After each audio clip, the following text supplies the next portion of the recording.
नमस्कार, आप देख रहे हैं स्पेन 9 न्यूज और स्वागत है आपका हमारी ताजा अपडेट में। मैं हूं आपके साथ अभिलाष। लगातार लोकसभा 2019 चुनावों को लेकर हम आप तक अपडेट पहुंचाते चले जा रहे हैं।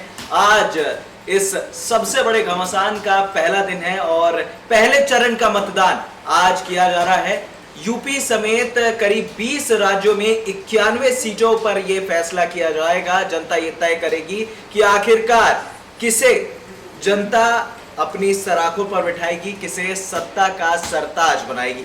वोटिंग बिल्कुल रिकॉर्ड मतों के साथ की जा रही है। शुरुआती 9 बजे तक के अगर आंकड़ों की बात की जाए तो गौतम बुद्ध नगर में रिकॉर्ड वोटिंग हुई है। 15% वोट 9 बजे तक डाल दिए गए हैं। सहारनपुर में करीब 9% वोट डले हैं।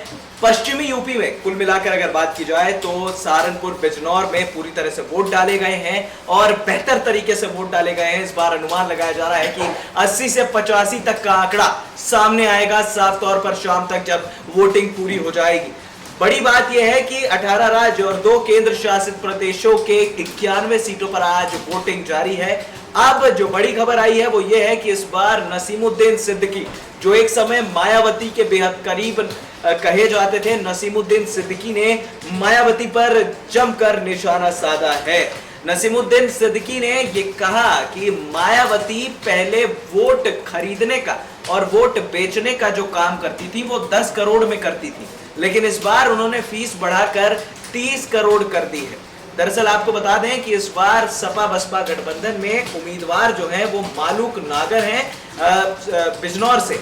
वहीं अगर देखा जाए तो कांग्रेस ने एक मास्टर स्ट्रोक चलते हुए नसीमुद्दीन सिद्दीकी को यहां से अपना प्रत्याशी घोषित किया है। भारतीय जनता पार्टी की बात की जाए तो यहां पर कुंवर भारतेंद्र सिंह को इस पूरे फहरिस्त और उसमें शामिल किया गया है। बड़ी बात यह है कि जिस तरह से बिजनौर में वोटिंग जारी है और बिजनौर का जो लगातार जो अपडेट आ रही है वो यही है कि यहाँ पर मुस्लिम वोटर्स जो बांटने का काम कर रहे हैं, जो ये कहा है नसीमुद्दीन सिद्दीकी ने कि मुस्लिम वोट वो अपनी तरफ खींचकर भारतीय जनता पार्टी के साथ चली जाएंगी, ये जो है आरोप लगाया है यहाँ पर नसीमुद्दीन सिद्दीकी ने। लेकिन हम यहाँ पर ये बता दें कि भैया मुस्लिम भी उतने ही दिमागदार हैं, उन्हें भी पता है कि आप किसे वोट देंगे, कौन आपका बेहतर उम्मीदवार है, चाहे वो नसीमुद्दीन सिद्दीकी हो, भारतेंद्र सिंह हो या फिर मालूक नागर।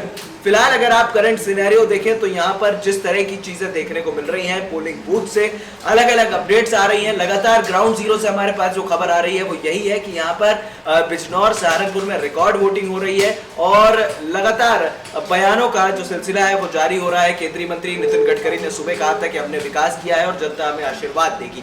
वहीं उत्तर प्रदेश की जनता किसे सराखों पर बिठाएगी ये तो हम फिलहाल नहीं कह सकते, लेकिन जिस तरह से सहारनपुर और बिजनौर और पश्चिमी यूपी के कई अलग अलग जगहों से हमें जो खबर आ रही है वो यही है कि रिकॉर्ड मतों से वोटिंग हुई है। और आज स्मृति ईरानी का भी अमेठी में नामांकन है। बड़ी खबर ये भी सामने आ रही है। फिलहाल आज वो नामांकन दाखिल करेंगी रोड शो करके। राहुल गांधी के नामांकन दाखिल करने में जो भीड़ हमने देखी थी, क्या स्मृति ईरानी को वो रिस्पॉन्स मिलेगा, ये खबर भी बहुत जल्द आ जाएगी। लेकिन फिलहाल जिस तरह से नसीमुद्दीन सिद्दीकी ने मायावती पर निशाना साधा है, उन्होंने साफ तौर पर कह दिया कि मुस्लिम वोट लेकर वो भारतीय जनता पार्टी के साथ चली जाएंगी, उनके साथ बैठ जाएंगी। सवाल ये भी था कि क्या यहाँ पर मायावती जो लगातार कह रही हैं कि मैं दलितों और पिछड़े वर्ग की भगवान हूं और मैं मुस्लिम वोटर्स के साथ भी खड़ी हूं, क्योंकि सपा के गठबंधन के साथ साथ वोट जो है वो बीएसपी को जा सकता है। यानी कि बिजनौर की जनता, बिजनौर के लोग किन्हें जिताएंगे, किन्हें सराखों पर बिठाएंगे, ये कह पाना तो फिलहाल मुश्किल है। लेकिन कहीं ना कहीं अब बिजनौर की जनता भी ये बात जानती है कि जो सही है हम उसको वोट करेंगे, जो बेहतर है हम उसको वोट करेंगे। क्योंकि अब तक 2014 की बात अलग थी, वहां पे लहर चल रही थी। 2019 में लहर नहीं है। 2019 में वो चीज है जो जनता देख चुकी है, भुगत चुकी है, चाहे वो नोटबंदी हो, चाहे वो जीएसटी हो या फिर मायावती का शासन हो या हम किसी का भी शासन लें यहाँ पर। लेकिन जिस तरह के आरोप लग रहे हैं, इन आरोपों से बेहतर है कि आप लोगों की बात करें। आज मतदान जारी है, चाहे वो नसीमुद्दीन सिद्दीकी साहब हो या फिर मायावती हो।